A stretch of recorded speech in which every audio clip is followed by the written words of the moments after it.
Investiture de Ange Razouilna. Les VIP sont sur place. Les invités de marque à la cérémonie d'investiture du président de la République de demain, samedi 16 décembre, sont tous arrivés au pays. Comme prévu, les chefs d'État étrangers et les présidents d'organismes internationaux ont été accueillis aujourd'hui à Ivatu. Il en est ainsi du président de la Guinée-Bissau, Umaro Sissoko, du président de l'Union africaine et à la fois président des Comores, Azali Assoumani, du président de la Banque africaine de développement, BAD, Akinoni Adesina, du président de la Chambre des représentants au Parlement du Maroc, Ahmed Chakri, du Premier ministre tanzanien, Kassim Majaliwa, et du Premier ministre rwandais, Edouard Ngirente. En revanche, le président de l'Angola, Joao Lourenço, est attendu pour ce soir.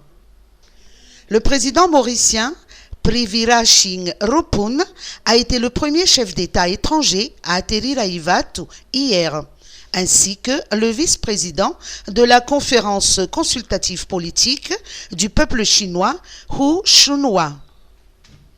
Ce dernier a été dépêché par le président chinois Xi Jinping pour le représenter à la cérémonie. Élections communales 2024. De nouvelles dispositions. Les maires ne seront plus élus individuellement au scrutin uninominal à un tour. Selon la proposition modifiant certaines dispositions de la loi relative aux collectivités territoriales décentralisées adoptée par le Parlement cette semaine, maires et conseillers municipaux seront de nouveau élus dans la même liste. Le retour à cette ancienne disposition a été suggéré compte tenu de l'expérience des 2 derniers mandats de maire, notamment des difficultés rencontrées dans le fonctionnement des communes et des relations avec l'organe délibérant.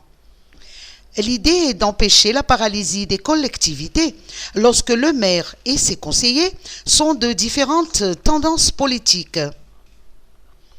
Outre le changement des modalités d'élection, la nouvelle loi adoptée cette semaine modifie également la durée de mandat des élus des communes qui passe de 4 ans à 5 ans.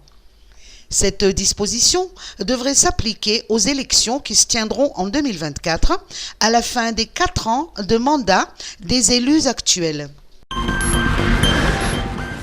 Destination Madagascar. Reconnaissance internationale de l'attractivité.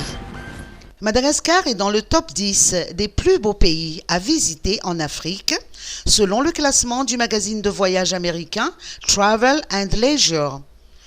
Par ailleurs, la baie de Sakhalave fait partie des meilleurs spots de kitesurf au monde.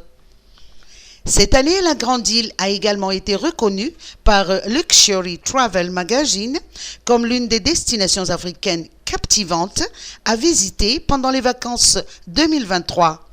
L'un des meilleurs endroits à visiter en 2024, recommandé par Condé Nast Traveler, et une des 30 destinations de voyage de 2024, préconisées par National Geographic.